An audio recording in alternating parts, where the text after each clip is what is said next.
The neighbors on Maple Street would later tell police they heard something that afternoon, a muffled scream, the sound of something crashing. But in a quiet suburban neighborhood where everyone minds their business, no one thought to check. No one knew that behind the door of house number 42, a young woman's life was about to change forever.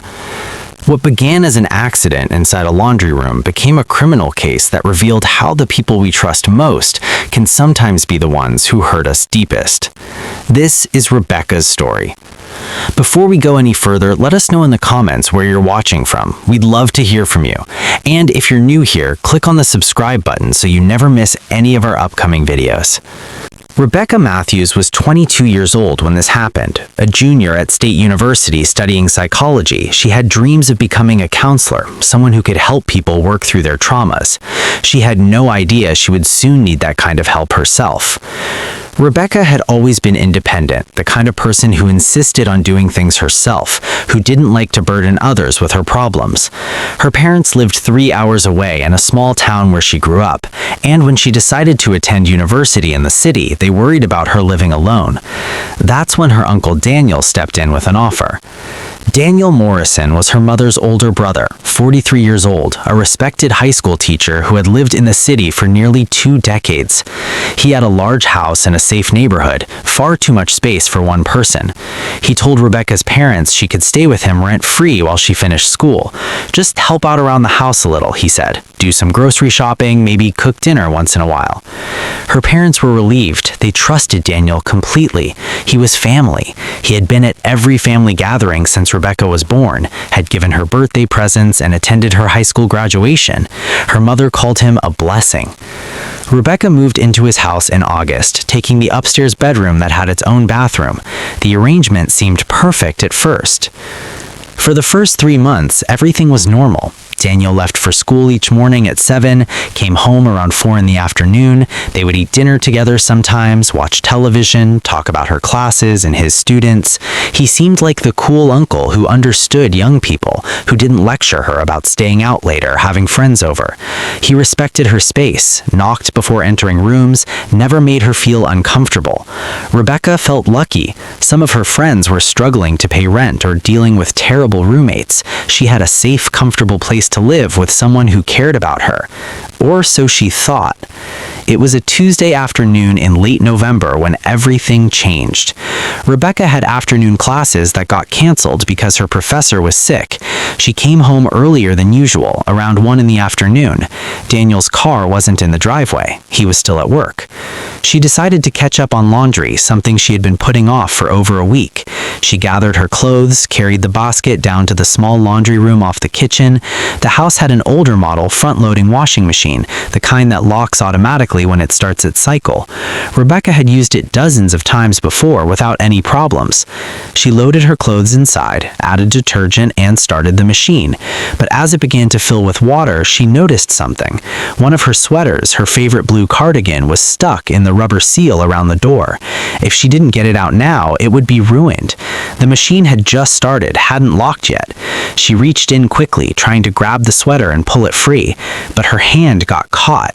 Somehow, in trying to yank it out, her arm went deeper into the drum, and then she heard the click. The door had locked.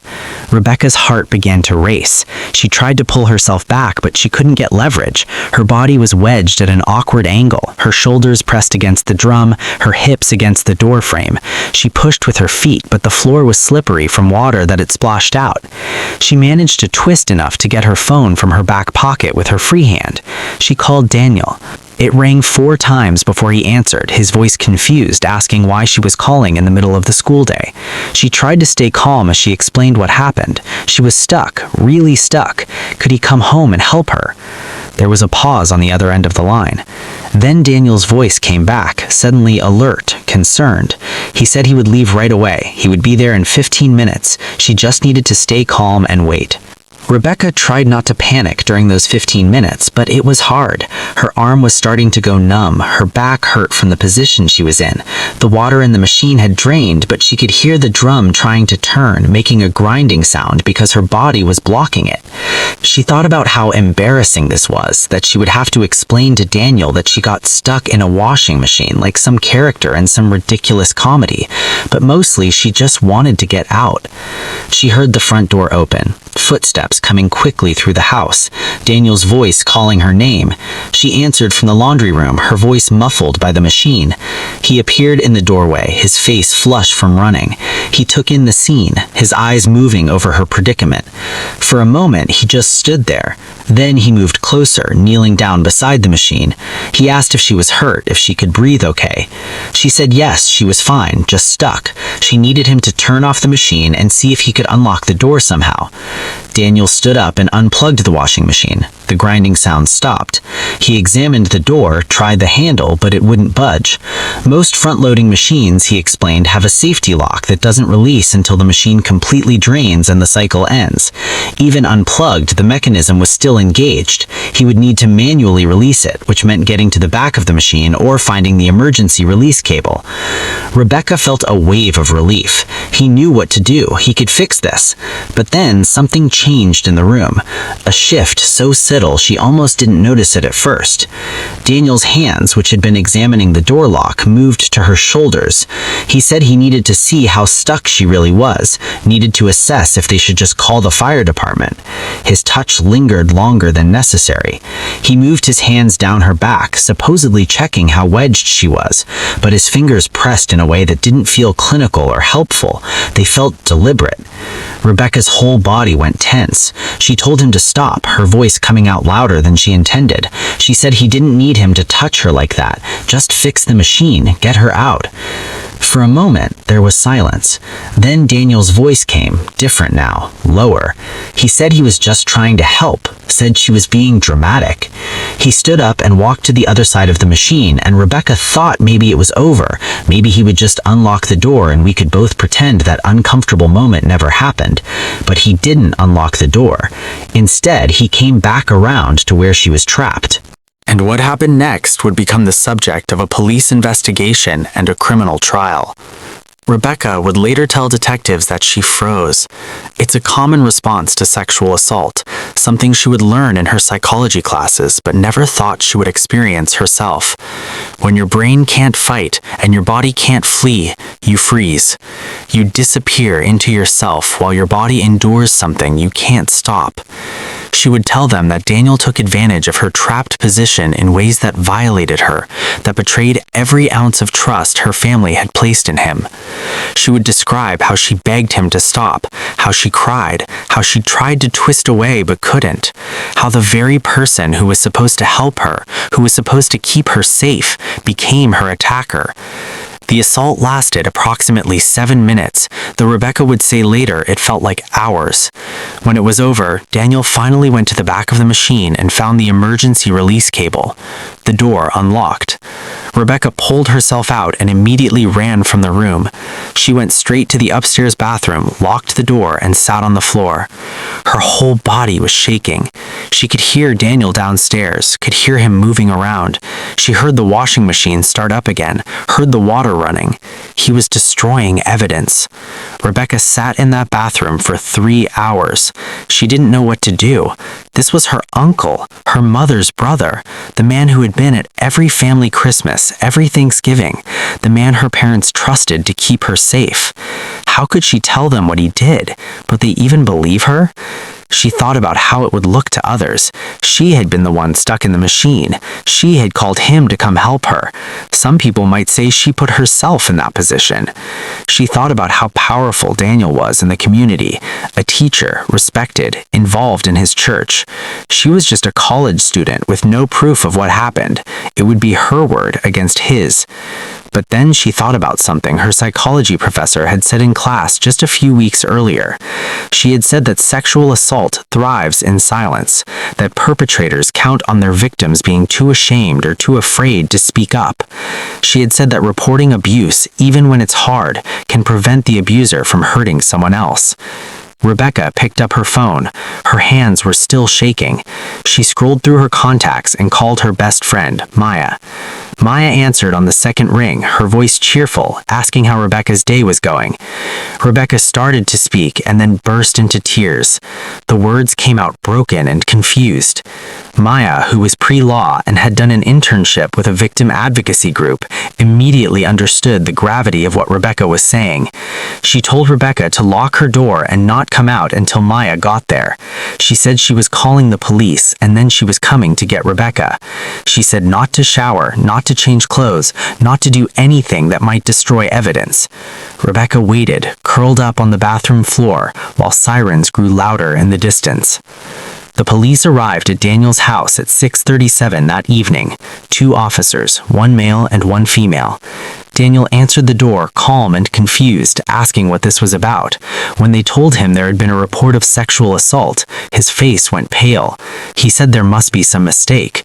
Rebecca was upstairs, they said. Could they speak with her? Daniel stood aside and let them in. He watched as they climbed the stairs. He stood in the hallway below, his hands in his pockets, his face unreadable. Officer Sarah Chen knocked on the bathroom door and identified herself. Rebecca unlocked the door. Officer Chen would later write in her report that the victim appeared to be in acute distress, that she had visible bruising on her arms and shoulders, that her clothes were damp and disheveled. She asked Rebecca if she felt safe in the house. Rebecca shook her head no. Officer Chen called for an ambulance. Rebecca was taken to St. Mary's Hospital, where a sexual assault nurse examiner performed a forensic examination. The process took over 3 hours. Photographs were taken of her injuries. Samples were collected. Rebecca had to tell her story multiple times to different people, each recounting, forcing her to relive what happened. Maya stayed with her the entire time, holding her hand, bringing her water, helping her call her parents. That phone call was one of the hardest things Rebecca ever had to do. Her mother answered, her voice bright and happy, asking how her daughter was. Rebecca started crying before she could get the words out. She told her mother what Daniel had done. There was a long silence on the other end of the line. Then her mother's voice came back, shaking, asking if Rebecca was sure, asking if there wasn't some misunderstanding. Rebecca felt her heart crack. Even her own mother was questioning her. But then her father's voice came on the line. He asked where she was, told her to stay there, said they were getting in the car right now and would be there in 3 hours. When they arrived at the hospital, Rebecca saw that her mother had been crying the whole drive. Her father looked older than he had just a few months ago. They held her. Her mother apologized for doubting her, said she was just in shock, said she believed her daughter. They took Rebecca home with them that night. She never went back to Daniel's house. The police investigation began immediately.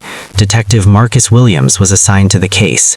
He had worked sex crimes for 12 years and had seen too many cases like this, cases where family members violated the trust placed in them. His first task was to interview Daniel. Daniel came to the police station voluntarily the next morning, accompanied by a lawyer. He sat across from Detective Williams in a small interview room, his hands folded on the table, his expression neutral. When asked what happened the previous day, Daniel told his version of events. Yes, Rebecca had called him at work saying she was stuck in the washing machine. Yes, he came home to help her.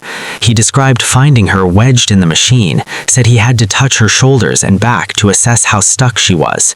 But that was it. He helped her get free and then she ran upstairs. He didn't know why. He thought maybe she was embarrassed about getting stuck. He said he was shocked when the police showed up. He couldn't understand why Rebecca would make such a terrible accusation against him. He suggested that maybe she had misinterpreted his efforts to help her. Maybe in her trapped and vulnerable state, she had confused his attempts to free her with something else. His lawyer nodded along, taking notes. The detective listened carefully. He had heard these kinds of denials before. The defendant admits to being alone with the victim, admits to physical contact, but frames it as innocent or misunderstood. The detective asked Daniel about the timeline. If he really had just helped Rebecca and she ran upstairs upset, why didn't he call someone? Why didn't he check on her? Why didn't he call her parents to tell them their daughter was distraught? Daniel hesitated. He said he thought she just needed space. He thought she was embarrassed. The detective made a note. Then he asked Daniel about his phone. He asked if he had searched for anything on his computer that day before he got the call from Rebecca. Daniel's face went blank. He said he didn't remember. He used his computer for work all the time. His lawyer interrupted, said they weren't going to answer questions about internet searches without more specific information. The interview ended, but Detective Williams had already gotten what he needed. That hesitation, that deflection about the phone and computer, it was enough to get a warrant. Within 48 hours, forensic investigators had Daniel's phone and laptop. What they found would become crucial evidence in the case. Daniel's search history from the morning of the assault showed disturbing queries. He had searched for front-loading washing machine safety locks, how they work, how to manually override them. He had searched for how long it takes for a washing machine to lock its door. These searches were time-stamped at 11:42 in the morning, more than an hour before Rebecca called him. Detective Williams sat in his office staring at the search history report. This wasn't spontaneous. This wasn't a moment of poor judgment or misunderstanding. Daniel had been thinking about that washing machine before Rebecca even got stuck. But had he somehow caused her to get stuck? Or had he been waiting for an opportunity and simply got lucky? The detective couldn't prove that Daniel had sabotaged the machine, but the search history showed a disturbing level of premeditation. It suggested Daniel had been thinking about that washing machine and its locking mechanism well before the incident occurred. The forensic examination results came back 2 days later. They showed evidence consistent with Rebecca's account. There were injuries to her body that matched the timeline and nature of assault she described. DNA evidence placed Daniel in close physical contact with her. The defense would later argue that of course there was physical contact. Daniel had been trying to help her get unstuck. But the medical examiner noted that the pattern of injuries and the nature of the evidence were not consistent with someone simply helping another person exit a washing machine. The prosecutor assigned to the case was Amanda Foster, a 15-year veteran of the district attorney's office who specialized in sex crimes. She reviewed all the evidence carefully: the victim statement, the forensic examination, the witness testimony from the SANE nurse and the first responding officers, and most importantly, that search history. She decided to file charges. Daniel Morrison was arrested and charged with sexual assault and unlawful restraint. The news spread through the community like wildfire. Daniel's colleagues at the high school were shocked. Parents whose children he had taught couldn't believe it. Many of them had trusted him with their teenage daughters. The school district placed him on administrative leave pending the outcome of the criminal case. But the worst division happened within Rebecca's own family. When her mother's side of the family learned about the charges, reactions were split. Some immediately believed Rebecca and cut all ties with Daniel. Others, particularly Daniel's younger sister and their elderly mother, refused to believe he could do such a thing. They called Rebecca's mother, crying, begging her to convince Rebecca to drop the charges. They said Rebecca must have misunderstood what happened. They said Daniel would never do something like that. They said this was destroying the family. Rebecca's mother found herself caught between believing her daughter and the pressure from her own siblings and mother. It was tearing her apart. Rebecca's father stood firm. He said it didn't matter who Daniel was or how long they had known him. His daughter had been hurt and there would be consequences. But at family gatherings, the split was obvious. Christmas that year was held at Rebecca's parents' house. Half the family didn't come. The ones who did come didn't mention Daniel's name. It was like he had been erased from existence, but his absence filled every room. Rebecca started therapy in January. Her therapist, Dr. Patricia Coleman, specialized in trauma and sexual assault recovery. In their first session, Dr. Coleman asked Rebecca what she was feeling. Rebecca said she felt guilty. Guilty for calling Daniel that day. Guilty for getting stuck in the first place. Guilty for tearing her family apart. Dr. Coleman listened and then said something that would stick with Rebecca for years to come. She said that guilt was one of the ways trauma tries to make sense of the senseless. The human brain wants to believe we have control over our lives, so when something terrible happens, we search for what we did wrong. But the only person responsible for what happened to Rebecca was the person who chose to assault her. Getting stuck in a washing machine was an accident. Calling someone for help was the right thing to do. What Daniel did was a choice, his choice, not hers. Over the following months, Rebecca learned about the psychological dynamics of sexual assault, particularly assault by family members or trusted individuals. She learned that this type of abuse, called acquaintance rape or assault by someone in a position of trust, is actually the most common form of sexual violence. She learned that only about 7% of sexual assaults are committed by strangers. The majority are committed by someone they know, someone they trust. She learned that this type of assault is often harder for people to believe because it doesn't fit the stereotype of a violent stranger attacking in a dark alley. She learns that perpetrators often use their position of trust to isolate their victims, to make them doubt whether anyone will believe them. She learns that family members who abuse often have a pattern of behavior, that she might not be the first person Daniel had hurt. This knowledge was both comforting and disturbing. Comforting because it validated what she experienced, because it told her she wasn't crazy or overreacting. Disturbing because it made her wonder if Daniel had done this before. Detective Williams was wondering the same thing. As the investigation continued, he started looking into Daniel's past. He interviewed former roommates, colleagues, students. Most people had nothing but good things to say about Daniel. He was helpful, friendly, professional. But then, Detective Williams found something. A complaint filed 8 years earlier from a student at the high school where Daniel taught. The girl, then 16, had reported that Daniel made her uncomfortable during a tutoring session. She said he stood too close, touched her shoulder in a way that felt wrong. The school had investigated and found insufficient evidence of wrongdoing. Daniel received a verbal warning about maintaining appropriate boundaries with students. The matter was closed. The detective tried to locate the woman, now in her mid-20s. He found her living 2 states away. When he called her and explained he was investigating Daniel Morrison, there was a long silence. Then she asked what Daniel had done. The detective explained he couldn't discuss the details of an active investigation, but he wanted to know if she would be willing to talk about her experience with Daniel. She agreed to speak with him. A week later, Detective Williams sat in a coffee shop in Oregon across from a young woman named Jennifer. She told him that what happened during that tutoring session had bothered her for years. Daniel had offered to help her after school with her chemistry homework. She had been struggling in his class and was grateful for the extra help. But during the session, he kept touching her shoulder, her back, her hand. He stood behind her chair, leaning over her, his breath on her neck. She felt uncomfortable but told herself she was overreacting. He was her teacher. He was just being helpful. Then he asked her to reach for something on the floor, a pencil he had supposedly dropped, and when she bent down to get it, she felt his hand on her lower back, sliding down. She jerked up, suddenly afraid. She told him she had to go, that she forgot she had plans. He smiled and said they could continue the tutoring session another time. Jennifer reported the incident to the vice principal, but when they investigated, Daniel claimed he had never touched her inappropriately. He said he might have patted her shoulder in encouragement, the way he did with all his students. He said she must have misinterpreted a friendly gesture. The vice principal decided there wasn't enough evidence to take further action. Jennifer said she felt like she hadn't been believed. She switched out of Daniel's class and tried to forget about it.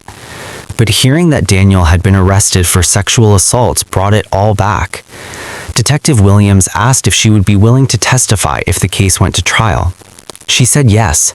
She said if there was anything she could do to help put Daniel away, she would do it. Back in the city, Daniel's legal team was building his defense. His lawyer, Richard Hartman, was a veteran criminal defense attorney who had handled numerous sexual assault cases. His strategy was clear. He would argue that what happened was a misunderstanding, that Daniel had been trying to help his niece, and that in her vulnerable, trapped state, she had misinterpreted his actions. He would point out that there was no penetration, that the physical contact could be explained by the necessity of freeing someone from a washing machine.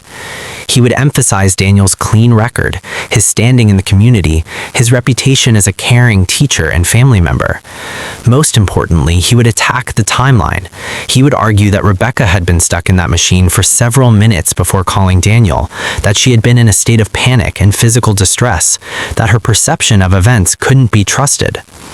He would argue that the search history, while admittedly strange, only showed that Daniel had been curious about how the washing machine worked earlier that morning. Maybe he had been planning to explain the safety features to Rebecca to prevent her from accidentally getting stuck. The prosecutor, Amanda Foster, anticipated these arguments. She knew that sexual assault cases were difficult to prove, especially when they involved people who knew each other. Studies showed that only about 30 to 50% of sexual assault cases that went to trial resulted in convictions. The defense would try to create reasonable doubt by offering alternative explanations for every piece of evidence. But Amanda believed the evidence was strong enough. The search history was damning. It showed Daniel thinking about the washing machine's locking mechanism hours before Rebecca got stuck. The forensic evidence supported Rebecca's account. The medical testimony would show that her injuries were consistent with assault, not merely with someone helping her out of a machine. And there was Rebecca herself. Amanda had interviewed her multiple times and believed that a jury would find her credible. The preliminary hearing took place in March. Rebecca attended with her parents and Maya. It was the first time she had been in the same room with Daniel since the assault. He sat at the defense table in a suit, looking respectable and professional. He didn't look at her once. Rebecca listened as the prosecutor presented the evidence, as the defense attorney argued that there was insufficient cause to proceed to trial. The judge reviewed the evidence and ruled that there was probable cause to believe a crime had been committed. The case would go to trial.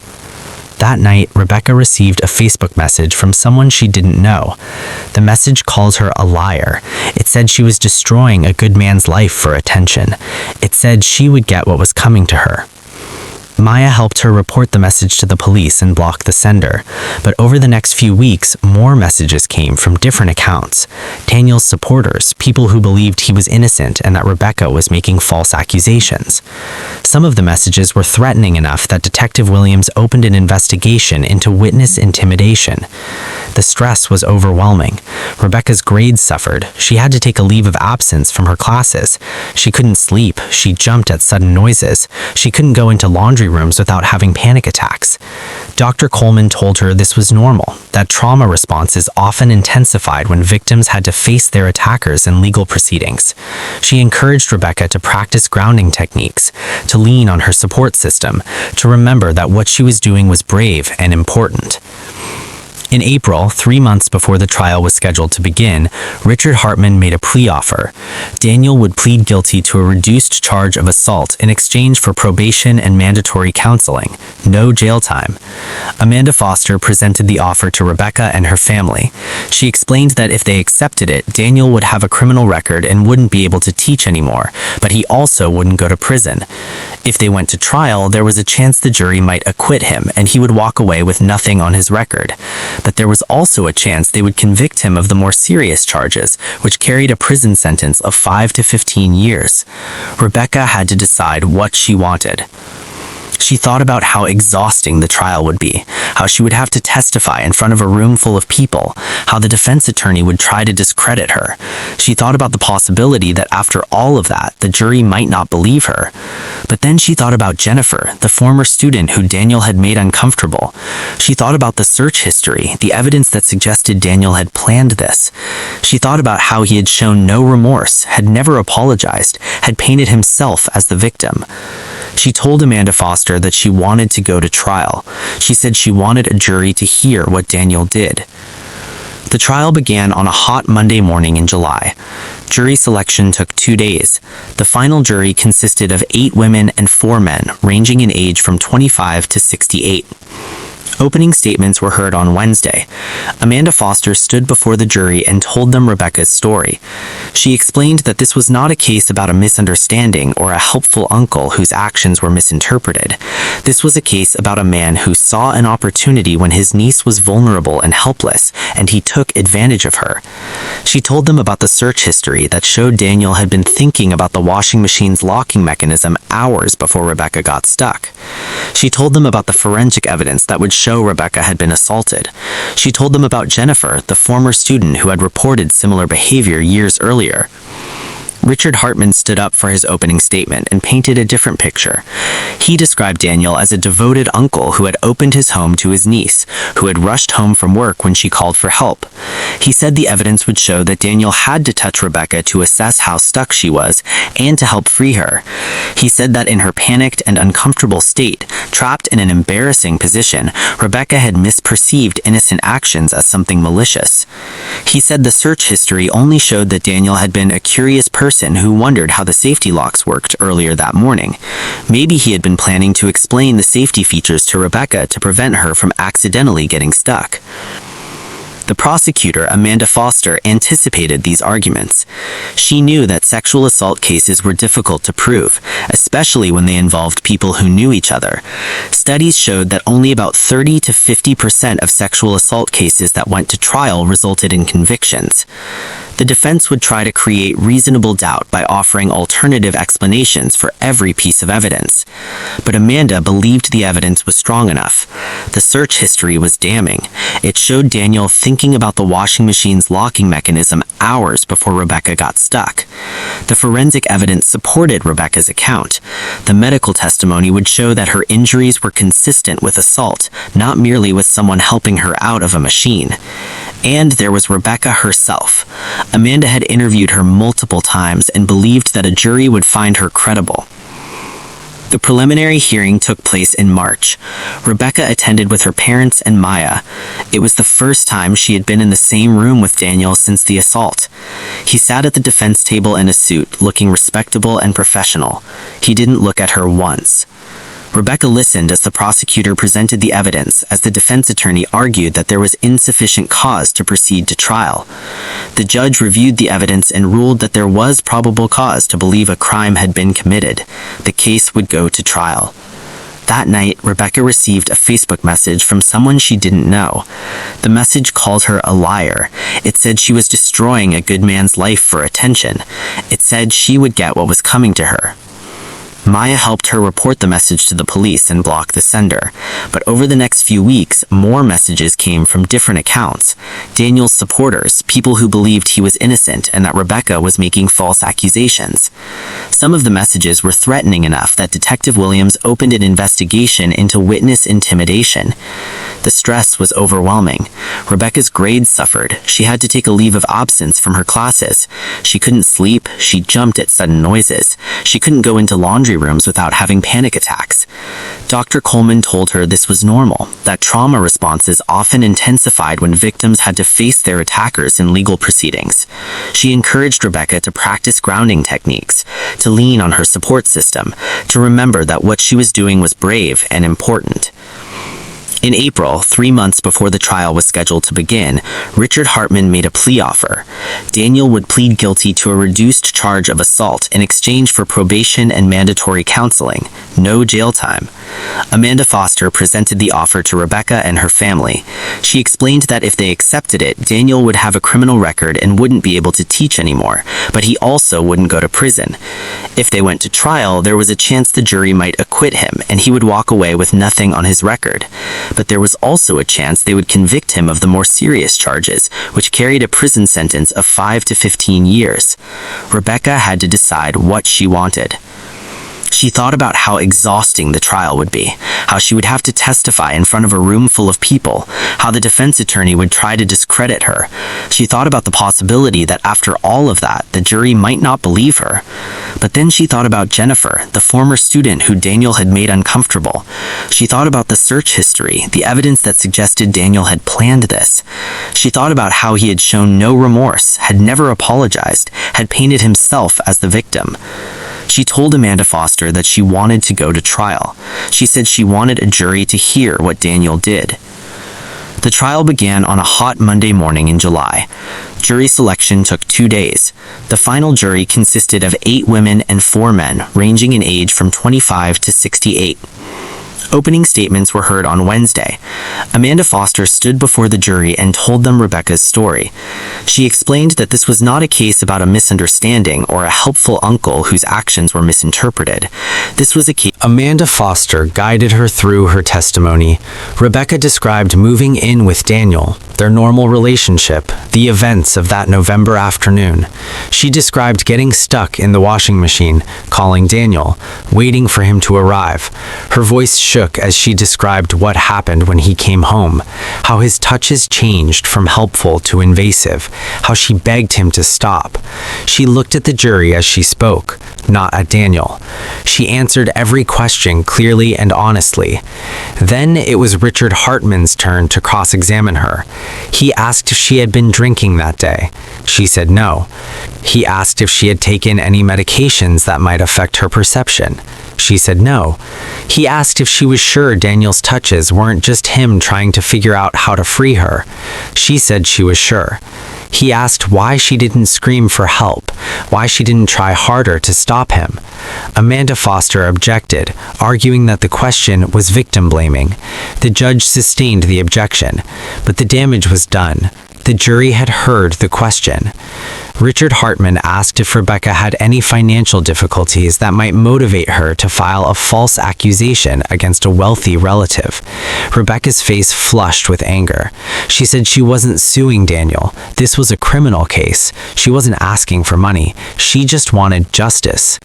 The cross-examination lasted 3 hours. By the end, Rebecca was exhausted, but she had done it. She had told her truth. Jennifer testified the next day, describing her experience with Daniel 8 years earlier. The defense tried to argue that her testimony wasn't relevant, that it was about a different incident with no charges filed, but the judge allowed it under the rules of evidence that permit testimony about a defendant's pattern of behavior. Jennifer's testimony was powerful. She described feeling scared and confused, not being believed when she reported what happened. She looked directly at Daniel as she spoke, and for the first time, Rebecca saw something flicker across his face. Fear, maybe, or recognition that his past was catching up with him. The prosecution's computer forensics expert testified about Daniel's search history. He explained that the searches had been conducted at 11:42 a.m., over an hour before Rebecca called Daniel. He showed the jury screenshots of the exact searches: front-load washer door lock mechanism, how to unlock washing machine door, how long until front loader locks. Under cross-examination, Richard Hartman tried to suggest that these searches could have been innocent curiosity or research for a repair project. The expert acknowledged that was theoretically possible, but noted that the timing, combined with what happened later that day, was highly suspicious.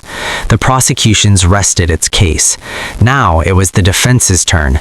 Richard Hartman called several character witnesses who testified that Daniel was a good person, a devoted teacher, someone who would never hurt anyone. Former students spoke about how much he had helped them, how kind and patient he was. His sister testified through tears that her brother was innocent, that this was all a terrible misunderstanding. Then Daniel took the stand in his own defense. It was a risky move. Once he testified, he could be cross-examined by the prosecution, and anything he said could be used against him. But Richard Hartman believed they needed the jury to hear from Daniel himself. Daniel sat in the witness chair looking somber and sincere. He told his version of events. He described getting the panicked call from Rebecca, rushing home to help her. He said he had to touch her to assess how stuck she was. He admitted that in retrospect, maybe he should have called 911 right away instead of trying to handle it himself, but he had just been trying to help. He said he was shocked and devastated when Rebecca made these accusations against him. He had loved her like a daughter, had opened his home to her, and now his life was ruined. Tears ran down his face as he spoke. But then Amanda Foster stood up for cross-examination. She asked Daniel about the search history. He said he had been curious about the washing machine that morning because it had been making strange noises. He thought maybe the lock was malfunctioning. She asked why, if the machine had been malfunctioning, he didn't just look up the model number and call a repair service. He said he liked to fix things himself first. She asked him to explain exactly where he had touched Rebecca and why. He described touching her shoulders, her back, trying to see how wedged she was. Amanda asked if he had touched her anywhere else. He hesitated. She asked again. He said maybe her waist. He couldn't remember exactly. It had been a stressful situation. Amanda pulled out the forensic examination report and asked Daniel if he could explain the specific injuries documented on Rebecca's body. He said those could have been from her being stuck in the machine, from the metal edges and the drum. The medical examiner had already testified that the injuries weren't consistent with that explanation, but Daniel stuck to his story. Then Amanda asked the question that would become the turning point of the trial. She asked Daniel if he had ever been alone with any other young woman in a situation where they felt uncomfortable with his physical contact. Daniel said no, never.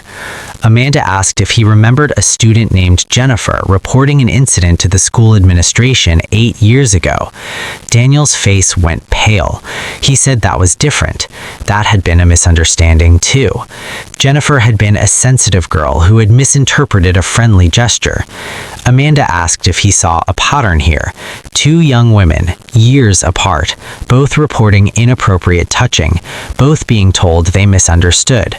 Daniel said there was no pattern. It was just coincidence. Bad luck.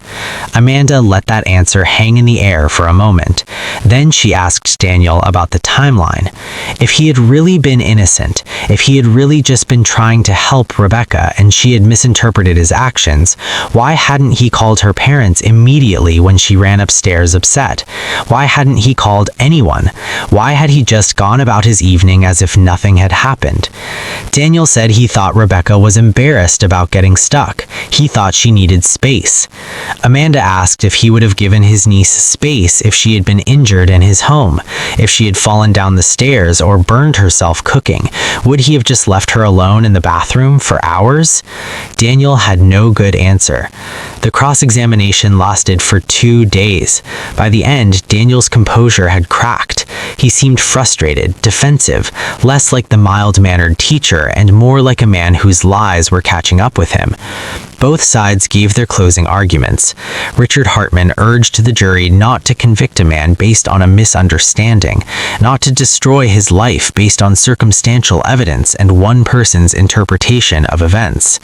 Amanda Foster reminded the jury of all the evidence, the search history that showed premeditation, the forensic examination that confirmed assault, the testimony of Jennifer that showed a pattern of behavior, Rebecca's credible testimony, the fact that Daniel's version of events kept changing.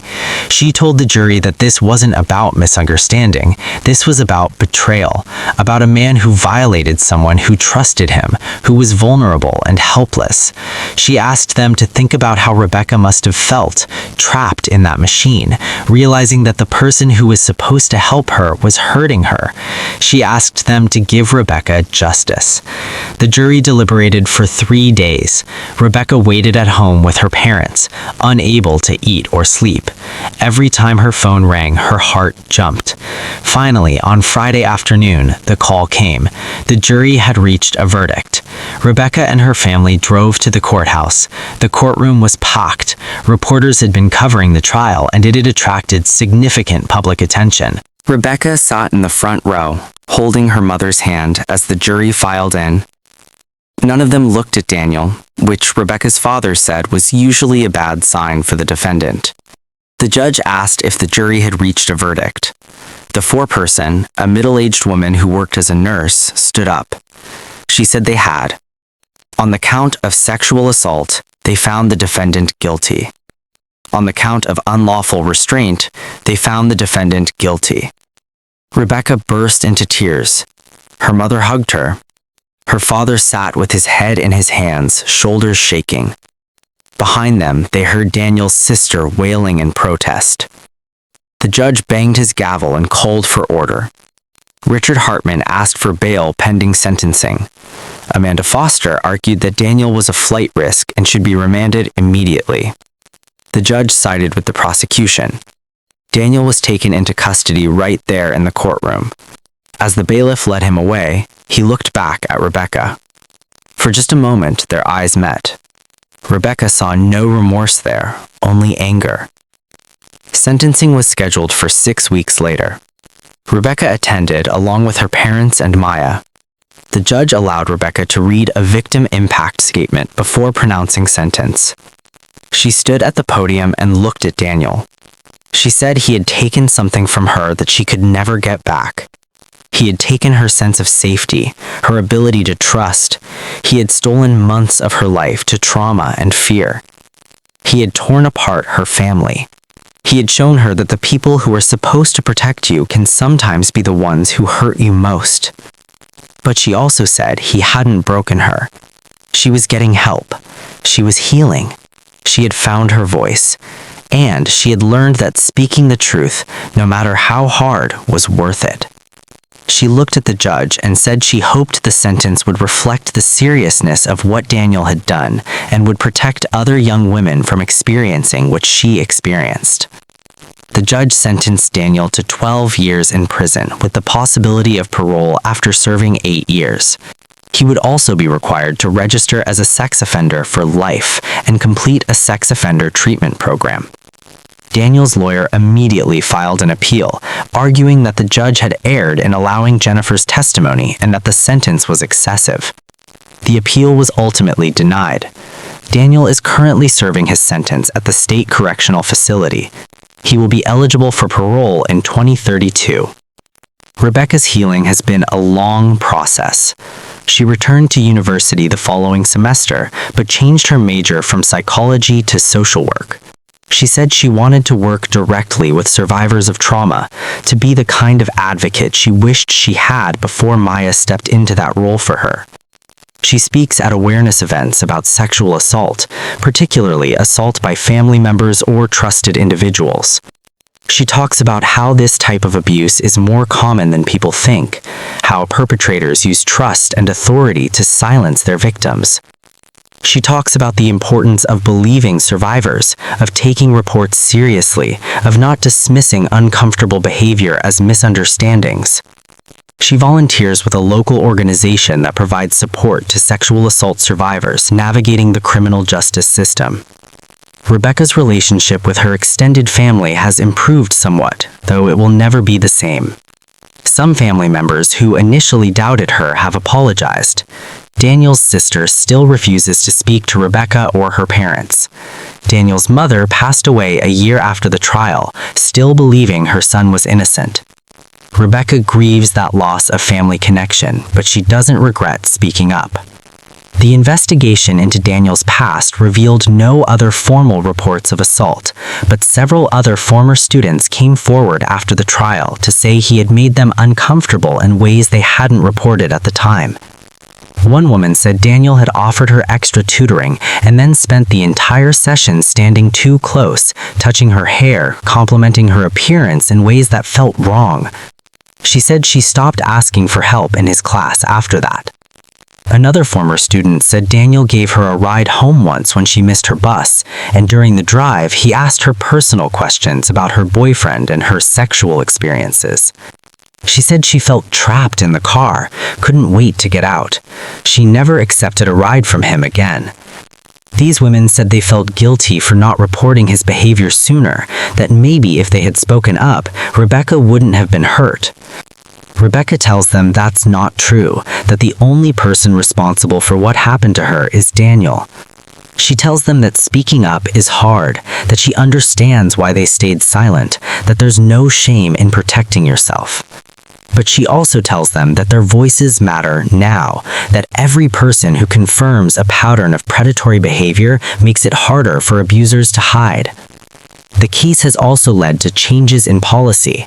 The high school where Daniel taught implemented new protocols for one-on-one interactions between teachers and students, requiring that tutoring sessions take place in classrooms with windows where others can see in. They also created a more robust reporting system for students who feel uncomfortable with the teacher's behavior, and they trained staff to take such reports seriously, rather than dismissing them as misunderstandings. Rebecca's story has reached people beyond her immediate community. It has been featured in news articles and discussed in forums about sexual assault awareness. Survivors have reached out to her, thanking her for speaking up, saying her courage gave them the courage to report their own assaults. Some people still don't believe her. She gets comments on articles about the case saying she must be lying, that she's seeking attention, that she ruined an innocent man's life. She's learned to ignore those comments. She knows the truth. The jury knew the truth. That's what matters. 3 years after the assault, Rebecca graduated from university with a degree in social work. Her parents and Maya attended the ceremony. They cheered when her name was called and she walked across the stage to receive her diploma. It was a moment of triumph, a reminder that trauma doesn't have to define you, that healing is possible. Rebecca now works at a crisis center, providing support to survivors of sexual assault. She facilitates support groups, accompanies survivors to medical examinations and court proceedings, helps them navigate the confusing and often re-traumatizing process of seeking justice. She says the work is hard, that some days she comes home emotionally exhausted, but it's also meaningful. Every time she helps a survivor find their voice, she feels like she's turning her own trauma into something purposeful. In her private life, Rebecca is doing well. She's in a healthy relationship with someone who respects her boundaries, who is patient with her triggers, who holds her when the nightmares come. She's rebuilt her relationship with her mother, who has become one of her strongest advocates. Her father says he's proud of her every day. Maya, her best friend who answered the phone that terrible afternoon 3 years ago, is in law school now, studying to become a prosecutor. She says Rebecca inspired her to want to fight for justice. The two of them meet for coffee every week, still as close as ever. Rebecca has advice for anyone who has experienced sexual assault, particularly assault by someone they know and trust. She says the first thing is to know that it's not your fault. No matter what you were wearing, where you were, whether you had been drinking, whether you initially agreed to something else, the assault is not your fault. The only person responsible for sexual assault is the person who commits it.